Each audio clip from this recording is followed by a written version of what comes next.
On this week's episode of Marketing O'Clock, Twitter addresses the biggest complaints of iOS and Android users. We pull zero punches on zero-click searches. something's cooking at the New York Times, but unfortunately not in their own kitchen. We find out who Mark calls little creeps. A huge plus to this new streaming service is that you can buy a stranger $90 of Chicken McNuggets. And we cover some breaking wind, internet culture news, and really the whole episode was an absolute gas. Oh, on today's show. Marketing O'Clock is your weekly dose of digital marketing news, a proud part of the Search Engine Journal Podcast Network. We record every week from the Cypress North Studios, located in beautiful Buffalo, New York. Tune in to our critically acclaimed Famous Friday news show for insights, updates, rants, and much more as we cover the full gamut of digital marketing for you. If you want to follow along, just check out our show notes or head over to marketingoclock.com for all of the links from today's articles. And please subscribe so you don't miss a single episode. Hey there, I'm Greg Finn. I'm Mark Saltarelli. And I'm Jess Budd. And it is officially Marketing O'Clock. Here on March 26th, 2021. Remember, you can catch our Famous Friday news show on YouTube or your favorite podcast player each and every Friday morning. All your digital marketing news from the week. Powered by the digital marketing community. And if you want to join the conversation, just hit us up. We are at Marketing O'Clock everywhere. And some quick housekeeping from last week. We had that one cool tool talk about the API export. And just for clarification, that can still only export 1,000 at a time. So if it seemed like it was unlimited, it is not. And if it came off that way, just a quick item. And then some other housekeeping as well.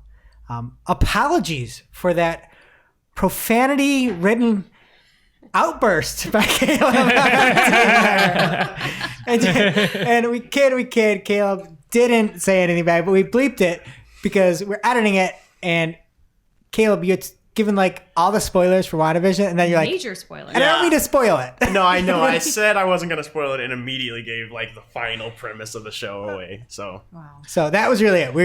We would never do that to you all, the wonderful listeners. And I think the bleep was really effective because I haven't watched WandaVision yet, and I forgot what Caleb said. Yeah, we'll never know. It worked. It like completely wiped my mind, like Men in Black style. yeah, let's go.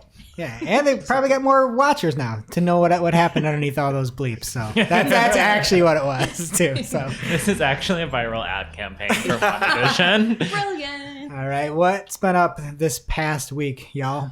The temperature has been up. I had such a great weekend being outdoors. Spring has sprung. I was having some lovely Genesee Ruby Red Kolsch, had a little fire outside, got to see some friends now that we can gather outside again.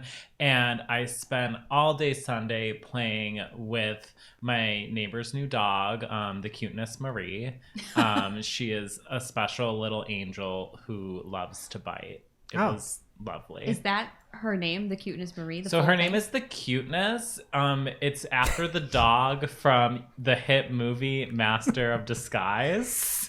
The dog's name is the Cuteness. You're really in the really movie. loose with the term "hit" there, huh? Master of Disguise is the turtly enough for the Turtle Club, right? Iconic line. Thank you. Delta Dental is the only reason I even know what that is because she asks for a dental package when she works for him. Do you know what we're talking about, Greg? No idea. You're Caleb, not turtly. your thoughts? Oh, Do you know what we're talking about here? I have no idea. Okay. You're probably just going to want to bleep all that out, though, because that was a lot of spoilers. Yes. All right. 15-year-old film. Jess, how about you? And by we, I mean my son Jack has discovered that he can answer yes or no questions with his opinion. So he was being real cute at the beginning of the weekend. We'd be like, did you have fun today? And he'd be like, yeah.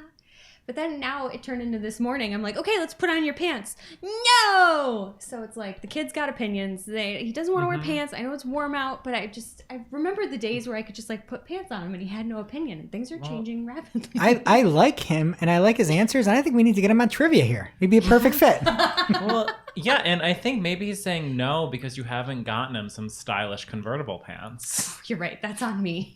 Maybe Greg can hook me up. What's up, Greg? Well, with me, I got a little update on this vacation of mine coming up here, and I think it's telling. Again, I've completely checked out, as I do on vacations, and I just say yes, go for it. And so the newest thing is we watch a show on Netflix called Blown Away, and the kids watch it, and it's about glass, and it's 2,000 degree molten glass in in a hot shop.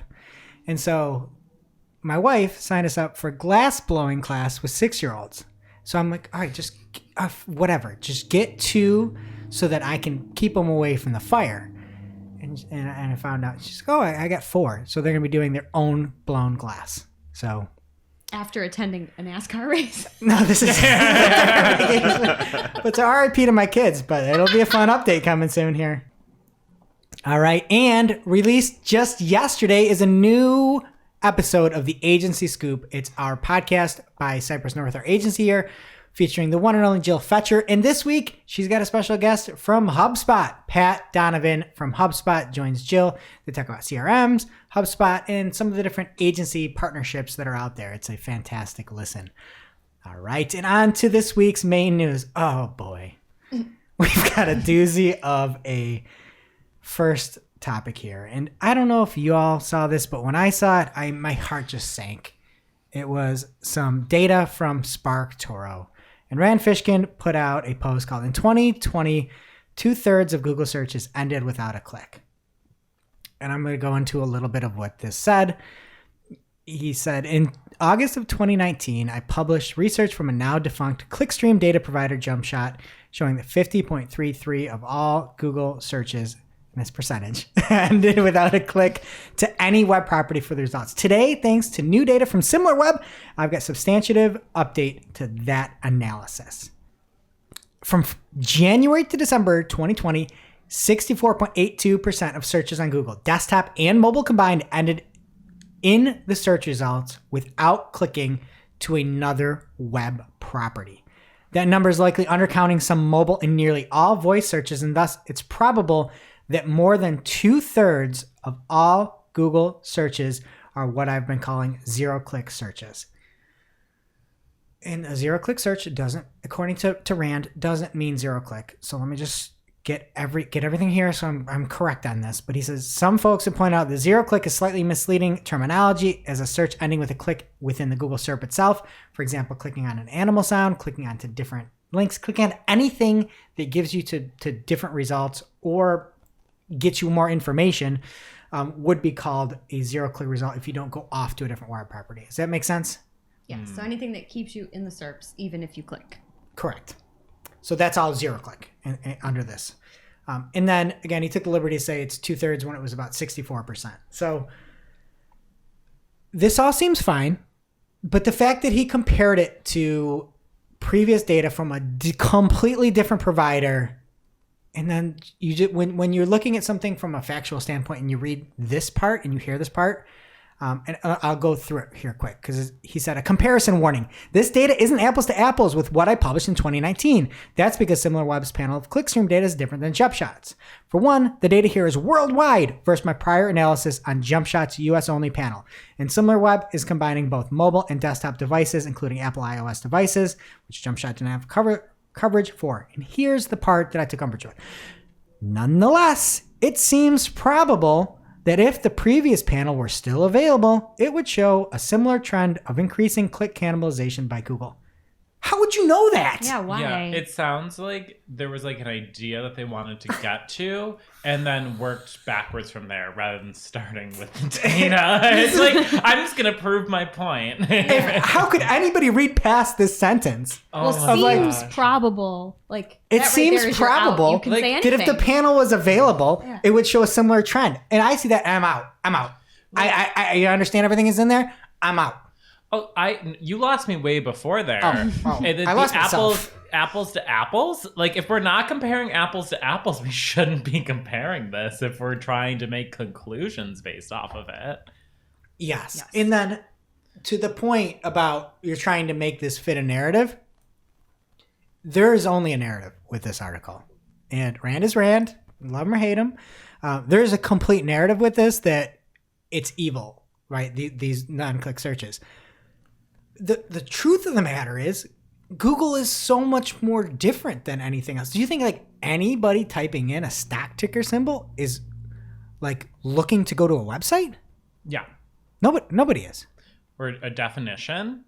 Right. None Also, of there's it. so many things that are a 0-click search. Like, oh, I realized I didn't phrase my search properly. I'm going to research that. I don't use a calculator search. anymore. Yeah, I wonder if that Going- I counts. do Yeah. math To- in my browser. Yeah. But and this is also including like if you were like in the SERPs and then click over and be like, oh, I actually wanted to go to videos. Oh, actually, maybe I'll go to YouTube now. Like it's like, Yeah, I if don't- you play the YouTube in the SERP, it wouldn't count as a click. It would be a Yeah. 0-click search. It's just like, If you look at a score, if you look at, again, and if When a you holiday is. translate words, like those are all 0-click searches, but it's They should be. there's not a search intent, Right. Yeah. right? So it's like that is not addressed in this whatsoever, and the numbers are obviously staggering, but that's not real. And I had people reach out immediately after this, like, did you see this?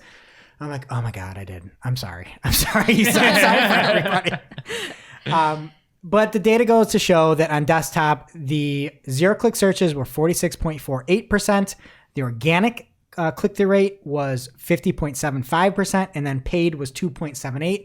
I saw this again. I'm like, oh my gosh, this is so misleading from the way that it actually is. Like this data is one of these weird things where it's technically correct, probably. Yeah. It's technically probably correct, but the way it's framed is misleading-ish. yeah. And we're like the first to throw Google under the bus, and we're not here. Right. And then looking at the mobile, the 0-click searches go up to 77.22%. And organic goes down to 21.99%, and paid goes to 0.79%. And then from anybody on the paid side of things, you look at this and you're like, nobody clicks on it. And it's like, this is not real data. No. Like, it's just not, it does not take search intent into it. So while it is Yeah. correct in a way, it's just framed so It's strange. numbers. And so then, of course, it turned into a huge hullabaloo on Twitter where at Glenn Gabe, friend of the show, and we always have Glenn's back here because he's always right. He said, I hope you believe this topic is nuanced and needs context. I think it's impossible to look at top level number like that with something as complex as search and say definitively that X% of searches are 0-click. Again, tons of searches for quick info with no intention of clicking. And it got into a huge back and forth. And Rand went on to say there are searches of all kinds, no filter. I don't know if they're able to break it down further, but you probably could make a data purchase request. Could be pricey though. And then Glenn asked for a breakdown at some point, and it just got onto more and more and more. And then I think the community did a good job making it clear as to what's happening here. So Topher Kohan at Topher ATL on Twitter said, bad data is bad data, which is IMO irresponsible of Rand to publish this post. It was clickbait. If this is an academic paper, it would have never been published. And if it was, it would have been discredited by peer review. As an industry, we just need to do better. All right. And then once this was released, Barry Schwartz, power listener of the show, put out a post over on Search Engine Roundtable, and he refuted some of that. And a few things Barry stated was that now a lot of folks in the industry are now asking for Rand to break down the data. What percentage of data were queries for weather, sports scores, math questions, time, what is today's date, definitions or spellings, or fact-based questions like how old is Obama? So Barry put the case out there, and then Danny Sullivan came in from the top ropes over at the Google blog, and he did what Danny does. And I would say that if Danny were at Search Engine Land or if Danny were at Google, having worked with him for 8 years, it would be the same article. Danny's a very fair person, and this is what he would have written if it came out and he was covering it as a journalist. And he talks about the fact that Google sends more traffic to the open web every year, which to me is a stupid title. And it's like, it's when, whoever it is, Tim Apple or Steve Jobs comes out and has the newest iPhone and is like, it's the best iPhone ever. Hey, you had a year. I would hope It's so. 2022. Buy this, it's worse than what you have. More people search. But Danny went through a few of the main points he had is on average, local search results drive in more than 4 billion connections for business every month. This includes more than 2 billion visits to websites, as well as connections like phone calls, directions, ordering food, and making reservations. Additionally, Google Search connects people with more than 120 million businesses that don't have a website, and that on average, it used to be 10 blue links that Google has. On average, it's now 26 links shown. So it had some compelling stats, but didn't break down any of the percentages. So overall, it was a whole big thing, and it was compounded by the fact that Geraldine at Everywhereist on Twitter had a statement saying, and that's Rand's wife, the fact that you, responding to Danny, literally one of the largest companies in the world, felt the need to write a blog post to refute my husband's allegations, show how on the mark he was, you absolute monopolistic hacks. And followed up by saying, also, Danny, if you're reading this, you can eat my farts. And that's it for the story. Cool. All right, Jess, what's on the menu next for you? Oh, God. Actually, it's food related, so that's perfect. So next up here in the main news from Neiman Lab, the New York Times is so done with its 77,000 member Facebook cooking group. What happens now?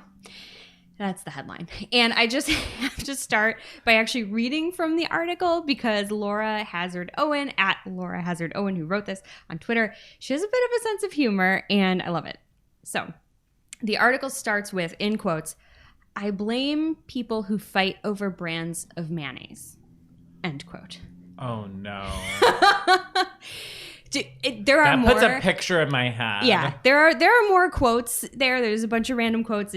Check out the article if you want to read it. There's something people like hilarious. other than Miracle Whip? Yeah, what's the other one?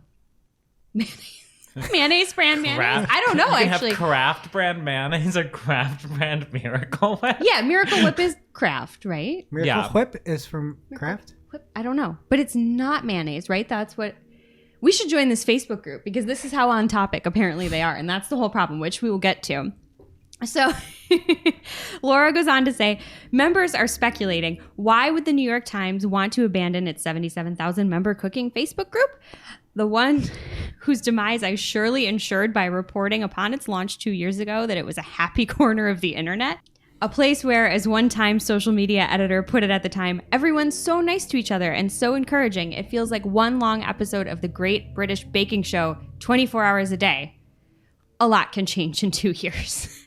End quote. So some things, right? People had really good vibes about this Facebook group at the time, and things have changed. And according to a Facebook post from the New York Times Cooking, what changed is basically that the interest in the group is about much more than recipes or the New York Times. To which I say, like, you're on Facebook. What do you think is going to happen? Like, look how off topic we get here in 2 seconds. And then you're going to give people the power of the internet. I don't know. Grab the link from our newsletter because you should read New York Times' entire post where they talk about this.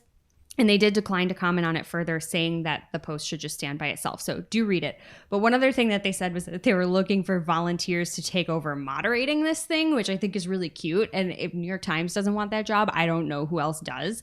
But columnist Ben Smith at BenYT on Twitter did tweet some other insights. And he said, you know, a Times employee moderating comments for Facebook rather than working for the Times doesn't really make sense. I'm paraphrasing there. And then he also said that there was no real incident that led to this. And now I'll quote him simply. Oh, there was an incident that led to this. You think? Yeah. I mean, well, he said simply a realization that platform selection. Get out of here.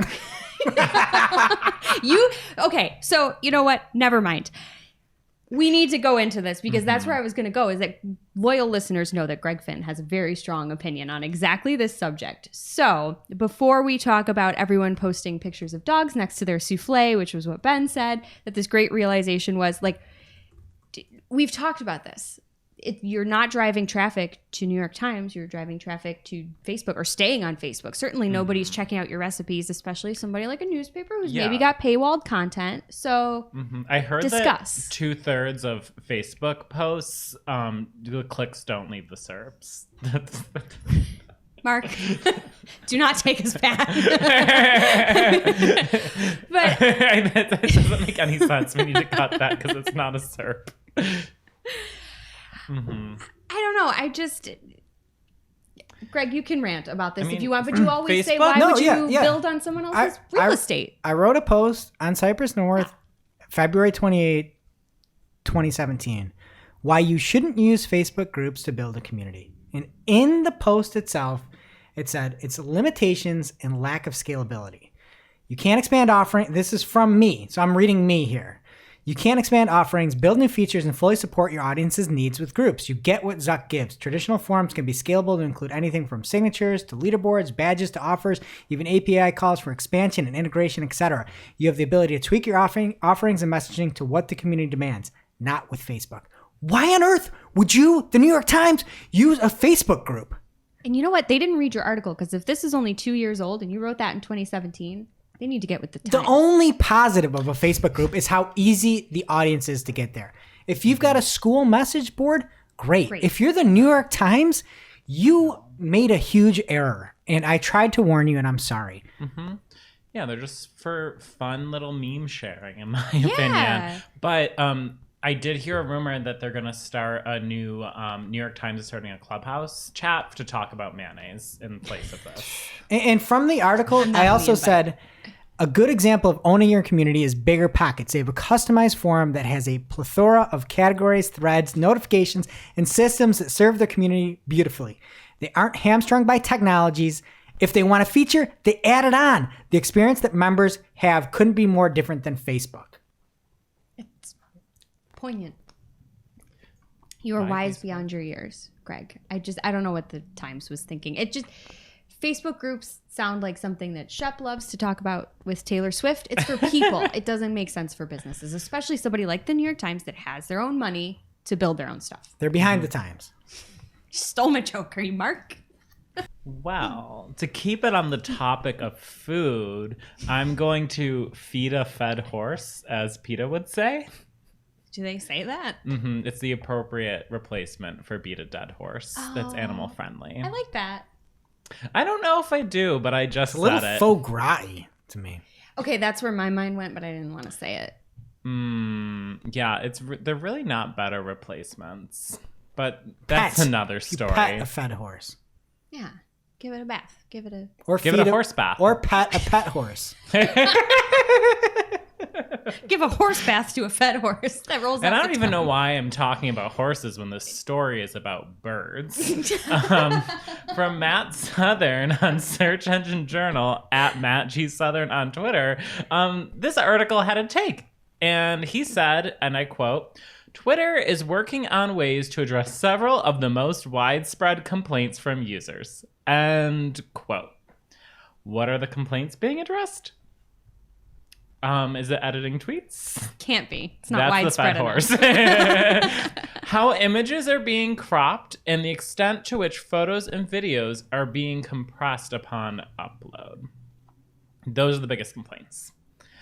So there are three tests to address these complaints that are not the biggest complaints. The first is larger images in the Twitter timeline. So with this test, which is currently live on both iOS and Android to a test group, users can actually see what their tweet will look like in the Twitter Composer. So it will look exactly like it will in the timeline when you're actually typing your tweet out and attaching said image. And you will actually see full-size images in the timeline, so you won't have to click and expand to see the image. When this rolls out to desktop, this will be great for when I'm taking screenshots to put up on the YouTube channel.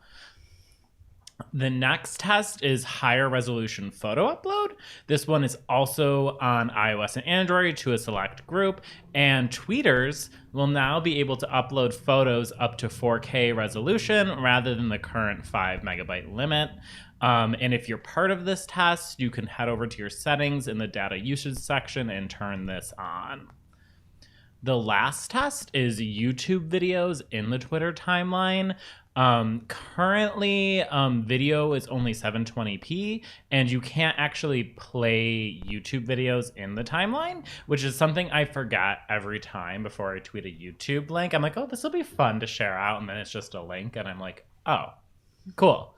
And while Twitter is not actually increasing that 720p file size limit, they are working on an integration to play YouTube videos in the timeline, and that integration would therefore support files that are larger than 720p.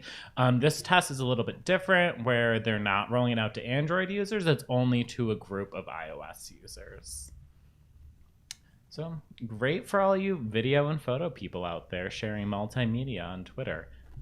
That's Not what any of the people. I'm sure it's nice to have, but not what the people were calling for.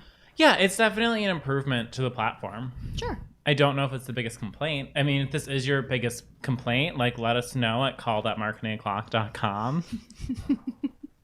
Or text your local radio station. Now it's time for this week's Take of the Week. This is a #fire digital marketing take with extra spice served up for you.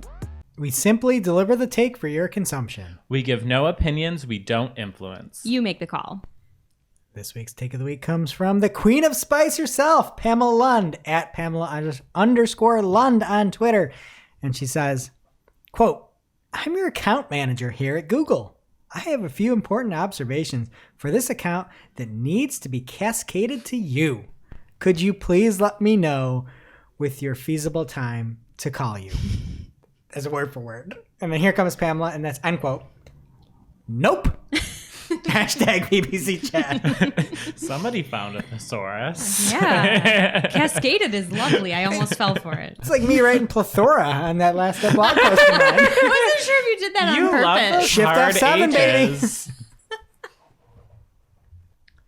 And now it's time for this week's ICYMI. This is something you just might not have seen. Maybe something you overlooked. But you shouldn't have. ICYMI people. From Mike Ryan at Mike Ryan Retail. Many struggle with competition from Amazon and at Google Ads. As SMX mentioned last week, I proposed a framework for evaluating Amazon or any competitor and shared data to prove that this giant definitely has weak spots. And the first one that he points out I thought was fantastic and like a super easy win for anyone doing paid search with e-commerce, and that Amazon is really focusing on like the short, broad keywords. So if you're going after longer tail, that's an easy way you can win and get more relevant traffic and also not have to battle Amazon those specific keywords. So he has a couple different tips there. Go check out that tweet. Thank you, Mike. Now it's time for this week's lightning round. Pew, pew. At this point in the show, we split up our content into 3 parts: paid, organic, and social. First up in the paid news this week, we had a very special roundtable on privacy and digital advertising with some very good friends of the show and regulars in #PPC chat like Dwayne Brown, Amalia Fowler, best friend of the show 2021 or 2020. Wow. In contention for 2021. Foreshadowing. Andrea Cruz. I don't know about that. Mm-hmm. Julie Baccini and Kirk Williams, they met to talk about some upcoming privacy changes on Facebook and Google, Flock, whether or not the golden age of digital marketing has ended. Some really awesome coverage there. I don't think it's ended. We're living the golden age. We're all golden here. So go over to bit.ly/PPC privacy to go check out that awesome roundtable.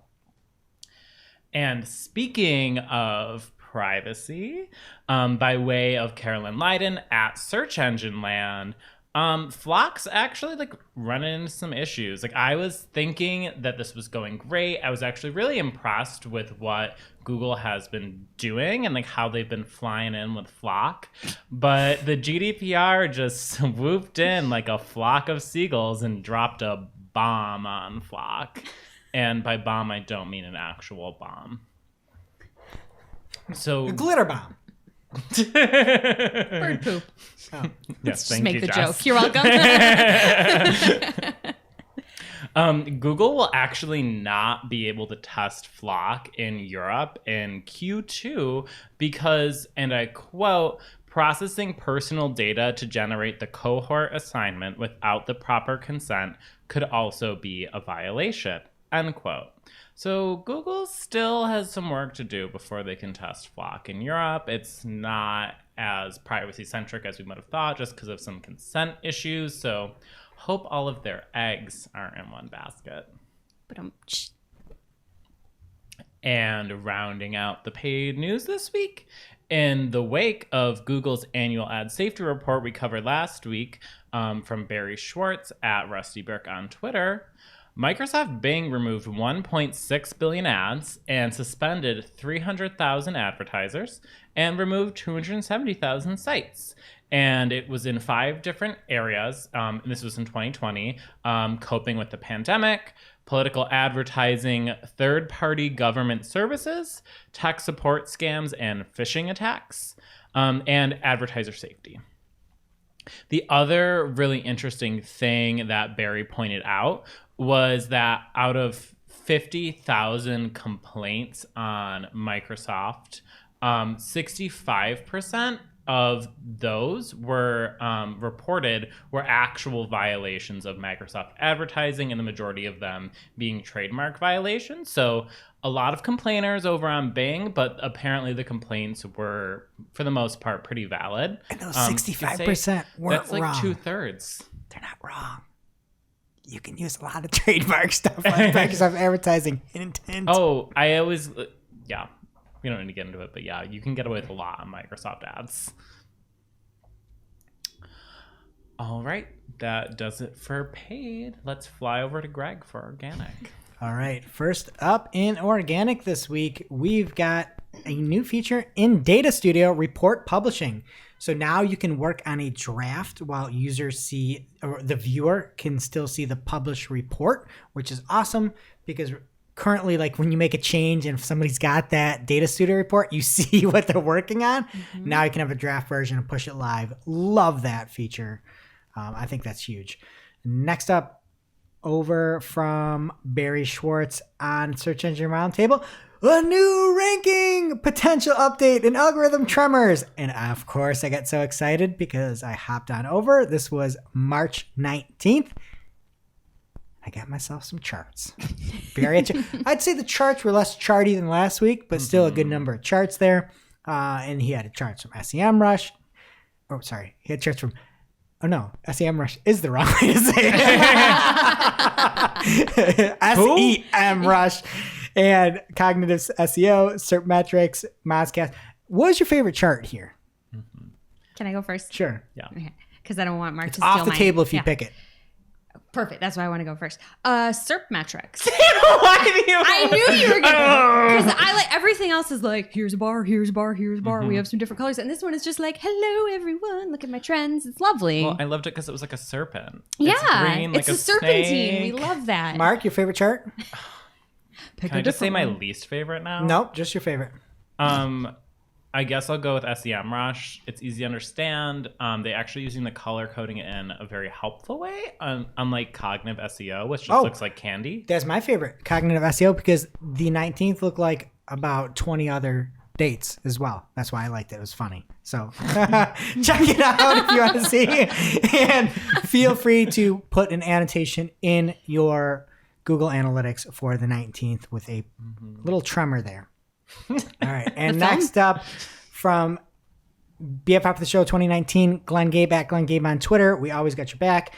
He tweets, in the Discover test with hearts as like buttons. I like this a lot, pun intended. Wait, Glenn's coming to our turf? The pun turf? I don't know about this. It's punderful. I'll give it to him. But Discover now has a little heart button there. Instead of, you used to be able to say, show me more, show me less. And you could go through and you still can say, do not show me from this source or this topic. But pretty cool. You'll see hearts now to get more likes. And I did like the fact you could say, show me less. I want less of this. I wonder what that's like. Get rid of it. I'm with you. I just missed when like there was something that was different, and like Twitter used to have stars and you would favorite things. Wow, I forgot about those days. So yeah, let's do something different, people at Google. What other symbol do you have though? Like pitch something Plus better. one. That worked well. All right. Next up from Barry Schwartz over at Search Engine Roundtable, Google's to move last batch of sites to mobile first indexing soon. Check it out over in our show notes. Sign up and get all the links to everything we talk about on the show. Next up was a tweet by way of Glenn Gabe from Lizzie Harvey saying video documentation is updated to include video segments. So if you want to use structured data to try to get segments of videos included in the SERPs, there's now a very, very nice piece of information over at developers.google. And again, you can find that over on marketingclock.com.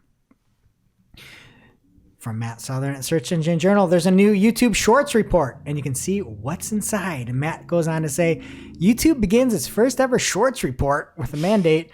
Our goal with the Shorts report is simple. Support you on your creation journey, regardless of your starting point. Whether you need to push to make your first video, inspiration for your next short, or help figure out how to use our creation tool, the Shorts report has you covered. I can't think of anything I'd rather read or listen to less. The Shorts report. I think you should go into voice acting. Thanks. Yeah.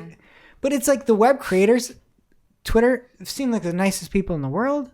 I don't know. I love what they're doing and trying to help. It is the cringiest cringe over Yeah, there. they're definitely coming up short. Party on, Wayne. All right. And from TechCrunch, over on TechCrunch.com, for the moment, YouTube's TikTok rival, YouTube Shorts, arrives in the U.S. We reported on this with the Phantom post that was out last week that was leaked. So if you listened last week, you already got this. We already covered it. It was official, just confirming it. And that's it in Organic Bud. What's happening in social? First up here in social this week, Facebook is testing a new green screen option within the Facebook Stories creative tools. And to quote Social Media Today's lovely Andrew Hutchinson, he says, "This could be handy for Facebook Stories creators." To which I say, yeah, if there were any. Wow. But you know what is any? Or what has any? Clubhouse users. And I love Clubhouse. I know you do. I love talking about it. The thing is still invite only. But that exclusive club has now reached almost 13 million downloads, and that number is about a week old now, so we may have even reached that 13 million by now, so check that out. And looking to ride the sound... Were you not invited? Are you bitter? No, PPC Greg tried to get me on Trick Club, but I'm not iOS, so I'd have to use an iPad. Wow, do you want to borrow my old iPod No, Shuffle? I don't. We talked about this. Caleb and I talked about this today. I enjoy what we're doing here. I enjoy this longer lasting. I see the benefit of both. It's just I do not have that in my radar for hopping on houses of clubs. Yeah, I just like talking here. Yeah. Talk amongst yourselves. All right, well, then you guys won't be interested in this either, but I have a really good pun in the transition, so I'm going to use it. Looking to ride the sound wave. Also, Facebook's audio-only option could be closer than we thought. Take that, Glenn. We still got the puns. We got it. But we still got your back, too. Developer and self-proclaimed leaker Alessandro Paluzzi, that is at Alex193A on Twitter, shared an image which shows multiple types of rooms, including audio-only and live audio only. So keep an ear out for more as this story develops. Is there anything worse than a self-proclaimed leaker? This next story, are you ready for it? No. I don't know. So this is from CNBC, and the headline is Zuckerberg. Facebook may actually be in a stronger position after Apple's iOS 14 privacy changes. Okay. But I'm sure that this is great for their stock prices. Thank you. So that is my point. I was really excited when I read that headline. I was like, oh, they have found some great, better solution for advertisers. They're going to help us out. No, very, very selfish. Here is a quote from the Zuck. He said, "It's possible we may even be in a stronger position if Apple's changes encourage more businesses to conduct more commerce on our platforms by making it harder for them to use their data in order to find the customers that would want to use their products outside of our platforms." Say that 5 times fast. I will not. It's rude. It's icky. CNBC called it optimistic, but I guess, yeah, only if you are a shareholder. So. This is the IRL version of somebody going on an interview and saying their weaknesses is that they have too many strengths. You know, or like I try too hard sometimes. It's gross. No, this is bad for you. But instead of doing it in an interview, you do it in an article in the New York Times. Yeah. Well, no, they don't care about small business. They care about their own business. Put it in a Facebook group. Yeah. Something else Facebook apparently cares about is what people are sharing on their Instagram stories. They are testing new labels for reshared content within stories, including reshared post and created with reels. I don't know who cares enough for that to be a deterrent, but if you really want to share something, I think you should, and who cares how they label you, but just so you know, it's being tested. Moving on here from friend of the show and power listener, Christoph Trapp, that's at CTrapp on Twitter. He says, LinkedIn Live now highlights your videos while live on top of your profile. Cool. And it is cool. He shared a screenshot, which you can catch if you're watching us on YouTube. For those listening and not watching, it literally pulls in the video into that background image on the top of your LinkedIn profile. Oh. So, right? Really cool. That is cool. I don't know if it's just a still or if it plays the video because it happens while you're live. Did you guys see this anywhere? I saw the example, yeah. Does it pull in? But you didn't see it like live on LinkedIn. So No, we don't I know saw if the video Christoph moves. Trapp going live a few times. He's like live all the time. All the time. All He the is time. live. Like they're synonymous. You want to talk Just about a so thesaurus. much content. Yeah. So it's great. It's a really sweet feature. Whether it's a still or video, I think it's cool either way. Yeah, I'm just waiting to see someone actually use this. Like, I mean, it's great Christoph is, but I don't have like any connections that go live or use LinkedIn You gotta stories. get hooked up with Christoph. He's a good follow. He's live all the time. Let me connect with him right now. Do it right now. I'm sorry. Thanks, I don't use Christoph. LinkedIn. Yeah. But yeah, thank you for flagging that. That is really sweet. All right, a couple of new things from TikTok here. First up, business accounts will now be able to take advantage of a handy new feature, which is automated message responses. And I love this. Not only can you add a generic like welcome message, but you can also set up keyword-based replies, which lets you basically create a custom automated reply for a message containing certain words or phrases. No, it should be the CEO of your company, and they're just going like this point, and then you get to put in what you're pointing to, and it's like, sorry for slow shipping or something like that. You know? Is that like a TikTok dance? Yeah, Is like that what you you're just- trying to do over Yeah, TikTok's like point. You don't know TikTok? I don't get your point. I can confirm that is very Right? You just Yeah. point at things. Just point at things. Like, you should just be pointing at things and then put the text on where you're pointing. Yeah, That'd be Go better. for it. Hire me, TikTok. Well, there you go. But if you want this, it's here. It could save folks some time if they're too busy pointing to check their DMs. Also new from the platform is they have launched a new ads library tool, which is pretty legit from a research standpoint. It's called Top Ads, and it lets you search for the best performing campaigns within a specific vertical, region, and even ad type. So you can get inspired to go out there and do better with your own creative. Cool name. Top, I mean... I got nothing, Greg. You can just tell you're a TikTok fan over there. Hello, fellow kids. Cool name. All right, next up. Facebook is reportedly working on a kids version of Instagram. No. Listen, Mark Zuckerberg, from somebody that once got it right in February 28th, 2017, do not make a kids version of Instagram. Do not do it. No. We don't need it. Nobody wants it. Don't do it. Is this them stealing from YouTube Kids? I have no idea what this is, and I don't think they do either. It sounds pretty preliminary, but the kids under 13 are already on Instagram, so hopefully this helps. All right, finally, LinkedIn Tree users can rejoice. There is a new Support Me feature that now allows users to collect payments directly from Linktree. So, Ooh, more like Money Tree. Am I right? Money doesn't grow on trees, Greg. you're the new Glenn Gabe with all these jokes. We need to retain our crown. Amazing. Well, as they put it, share anywhere, sell everywhere. So have at it. Now it's time for this week's WTH, Misguided. I'm like, who does that? Just get rid of it. I'm over it. where we rant, rave, and roll our eyes about a trending digital marketing topic. What are we coming to? Honestly. See what had us asking WTH. this week. This week's WTH comes from Matt Stoller at Matthew Stoller on Twitter.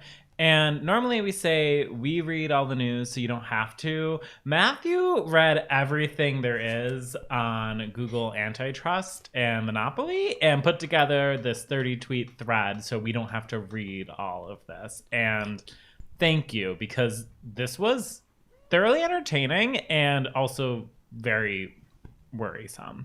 So he starts out and says, here's a little story about how my life got turned upside down. How Google's search monopoly kills and harms a lot of people. There's no reason for this except that economists and Obama-era enforcers chose to structure Google to let it do so. Follow along, and you can get the link to the full Twitter thread in our newsletter, or head over to his profile, but subscribe to our newsletter. First up, he points out some of the bad things that Google is doing that makes them irreputable, and why other search engines should exist that specialize in certain areas. They are pointing people to sham treatment centers for addiction, fake healthcare plans, fake Microsoft and Netflix support. They just aren't doing it best in every area, so there needs to be other players. Makes that point. Next point, in 2007, that's really when the shift happened from Google being a search engine on its own to starting to become a monopoly. And that's when they started favoring their own properties over just what the best result was. And a big example of this is they stopped sending as much traffic to Yelp, even in cases where the Yelp result for that query were better. And considering Yelp as like a niche search engine, it's a search engine for restaurants and other small businesses. And because of these types of moves, it caused rivals to get less funding from venture capitalists, and eventually some of them started to die off. Fast forward to today, there are 3 antitrust suits, but they were all brought up in 2020, none of them from 2007. And the FTC already knew all of these complaints 9 years ago, but there is no action until last year. There's 3 really big reasons for this. Google was really close with the Obama administration. They had literally weekly meetings with the executive branch of government, which is wow. I hope they aren't like our weekly meetings where it's like, do you have more budget? Show me the leads. I still don't. I'm sorry. Next, lawyers and politicians at the time thought that tech monopolization could be good as long as it benefits consumers. So they were like, oh, we can let Google do this as long as it like really benefits people. And lastly, economists at the time who were working for the FTC thought it was best to let Google monopolize, and they thought that's what was best for the economy. And the insane thing about this is that those lawyers and politicians and the economists were operating off of some insane assumptions back in 2014 that do not ring true today. So first assumption, consumers will continue to rely on desktop computers to search, not smartphones or tablets. What? Incredible. Guys, that rings true today, right? Like, this is all fine. Didn't... Yeah. Go on. Are you sure you want me to go on? Yeah. Well, no, but... Surveillance advertising, tracking users across the web, have only a limited potential for growth. This next one's a doozy. Google is not a monopoly. And then he follows up the next tweet. Search engine quality isn't primarily driven by data. I guess we did learn that a little bit today. Google was not particularly a significant source of traffic for vertical search engines like Yelp. So Yelp it's all direct traffic. Google's self-preferencing is good for consumers. Defaults don't matter. And Matt's words, not mine. These are insane. I think you added an exclamation point where he put a period, but he should have exclaimed. Sorry for misquoting you.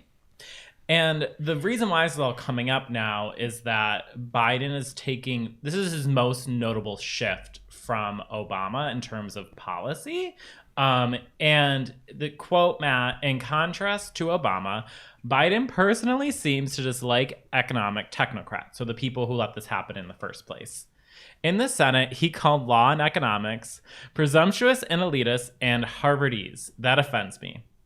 One of my favorite parts of this, he's called big tech CEOs little creeps. And like, have you seen Mark Zuckerberg? He is a little creep. Can I say that? No. No. I realize I'm like, oh, I can't say that. Oh, you can say it. You said No. it. It's staying in. You didn't say it. It was written here. You just read it. Not a quote. All right, now on to our segment now here this week. And first off, we have a new segment called LOL Plus. And this comes from a tweet from Michael Arrington, who had founded TechCrunch. And instead of the actual 4-letter word, I'm going to change it to heck here. So it's heck, quote tweet. Verizon Media Group plans to rebrand most of its media franchises, including TechCrunch, as Yahoo products and group them on Yahoo Plus, a new subscription platform. What? This is my new favorite subscription platform. I'm giving this as a gift at any holiday now. Here, I got you at Yahoo Plus. I'm disturbed that no one can come up with anything better than Plus. Well, also, it's overused. Yeah, because a great example comparison of people are taking like brands that people are no longer engaging with and turn them into a streaming platform with a plus at the end, like Paramount Plus from Viacom. Oh my goodness. Out of all of your well-known media entities, you're like Paramount. Yeah. Like, what if they just make Kmart Plus and then everyone shops there? Well, it didn't work for Google. Caleb, are you going to subscribe to this? No, Yahoo is so old. I use the Yahoo Mail still. Why? No, not really. It's not my primary. Do you remember the jingle? Do you want to go back to like many months ago when my DoorDash got hacked? It was actually my Yahoo email that got hacked, and that's connected to my DoorDash. Or like Yahoo Minus. Yeah, right? From my Sorry, bank account. And that brings us to our real life segment, straight out of our accounts and into your ear holes. It's time for Working Hard or Hardly Working, where we talk about what's going on in our IRL work, good, bad, or otherwise. This week, I have something that is both working hard and hardly working. And you know, I talk about them a lot, and we talked about them a little bit earlier in the show, HubSpot.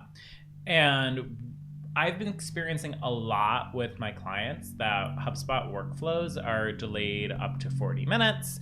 And if you listen to the agency Scoop, you'll learn that we're HubSpot partners, and because of that, we have direct access to HubSpot support and to amazing, dedicated people to help us out.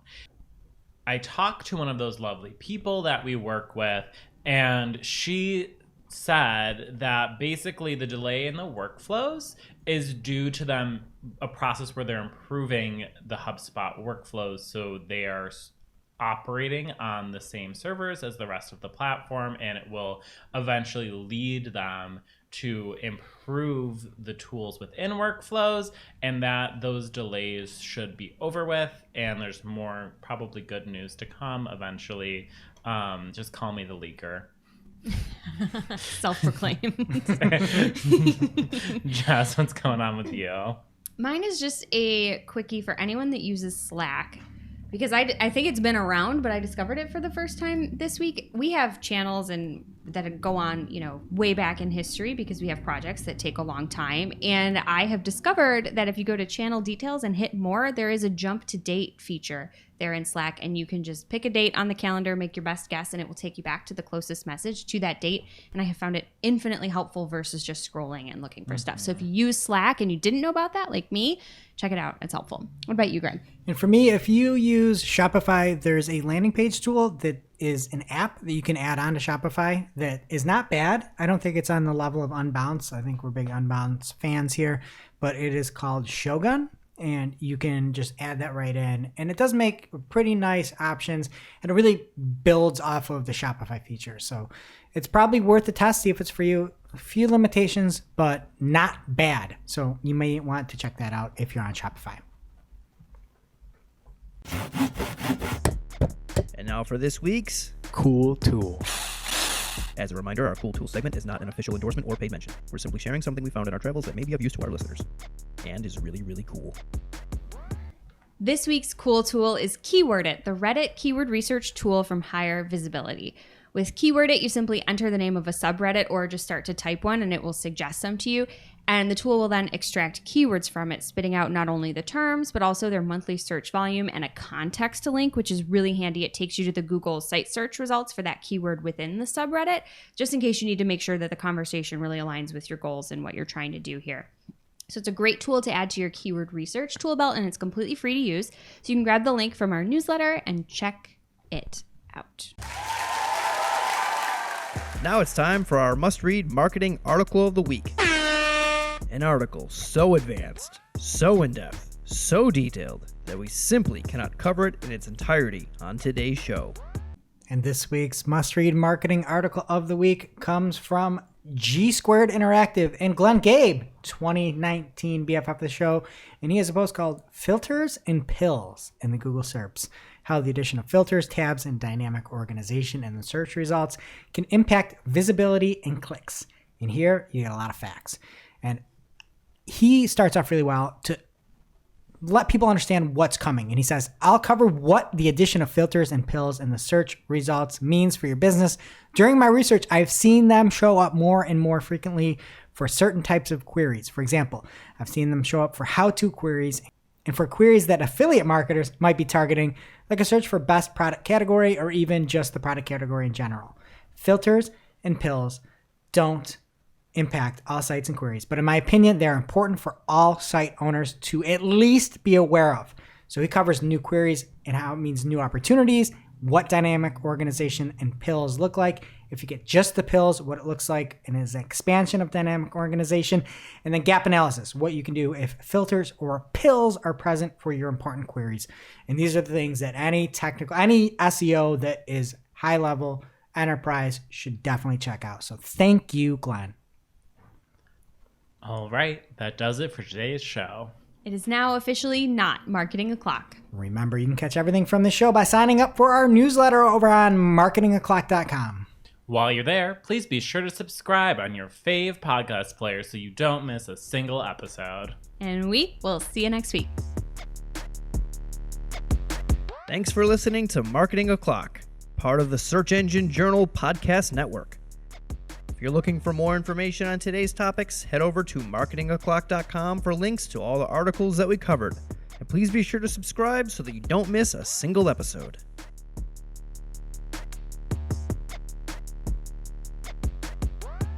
Welcome to this week's episode of Shootin the Heck, where after our famous Friday news shows, we don't talk about marketing anymore. We just shoot the hack. And this week, I've got the documents. It's everybody's favorite game. We've got such great comments on how well the trivia is run specifically. Not a lot on the answers, but about just the process from the past few weeks. So we've got one on Easter. Easter's coming up. You may see some family members again, like Mark, maybe outside. So we've got trivia, Easter trivia, and we're going to go right into it. So, Jess, you're up first. Thank you. The first Easter eggs were dyed what color? This is not, to confirm, not a true or false. It's whatever you'd like it to be. Okay. The first Easter eggs were dyed pink. Caleb. Green. Mark. Blue. Incorrect, everybody. Red. Red Easter eggs. That's weird. That is weird. That's mad weird. You were close. I bet Jess. the red was super diluted, though, and it looked pink. They were Ooh. dyed with Point for me. raspberries. No, not a point for you. Closest not Price is Right rules. How many jelly beans do Americans consume each Easter? Jess. Individually or as a whole? Like all Americans total? Don't tell me to consult Parade. You can do a phone a friend if you'd like. But I need more context for the question. Like individual Americans on average, how many beans? Parade.com if you'd like more answers. All right. Closest not Price is Right rules, not knowing what that means. I am going to go with 38.5 million. Caleb. 5 million. Mark. 10 billion. Billion? Caleb wins. It was 16 million. He was 11 million off. And you were more. Okay, Caleb, you're on the board. You're in the lead. All right. In Switzerland, Mark, what animal delivers Easter eggs to kids? A goat. Caleb. Oh boy. A hawk and a bird of some sort. Okay. Jess. A rabbit. Giving it to Caleb. It's a bird of some sort. A cuckoo. The cuckoo does this. Okay, Caleb. mind. You really My mind. You really saved yourself with a bird of some sort. Yeah, that Okay. shouldn't be allowed. And we're going to finish it off here with 2 Easter egg museum related questions because it's one of my favorite museums out there. So Caleb, you're starting here. Where is the largest Easter egg museum in the world? How specific do I have Talk to Parade. Country. Don't say Switzerland. Can't be, because they have the delivery all wrong. Germany. Jess. Poland. Mark. Egg Harbor. Somebody got it right on the head. Poland! Yeah! All right. And been Jess, because you got it right, You need this to tie Caleb and go into overtime. So it's you and Caleb here on the final question. I'll watch. If you get closer, you win. This is a little tricky, and there's going to be some outrage, and I know it's going to come in the YouTube comments. How many eggs are in the Easter Egg Museum, not Price is Right rules? In Poland. I'll give you a the hint. Polish one. Okay. Yes. That Not- changes things. Yeah, not the one in Egg Harbor. How many eggs are there? Yes. Caleb. No. Okay. No, Yeah, you Jess. Jess, you're up. Go. got 1. Caleb. 100. Those are both terrible answers. Caleb, you should have said 2. And Jess, you should have said something. No, the answer False. is Mark is closest. Somehow. The answer is more than 1,500. That's the answer. Alberta. Well, Caleb I'm closer, is technically. the winner. 3-2-0. And we will see you next week. Thanks for watching this episode of Marketing O'Clock. If you're looking for more, we release new episodes every Friday with all the digital marketing news of the week. You can listen and subscribe wherever you consume your podcasts. Or click to read all the articles from this show or watch the previous episode.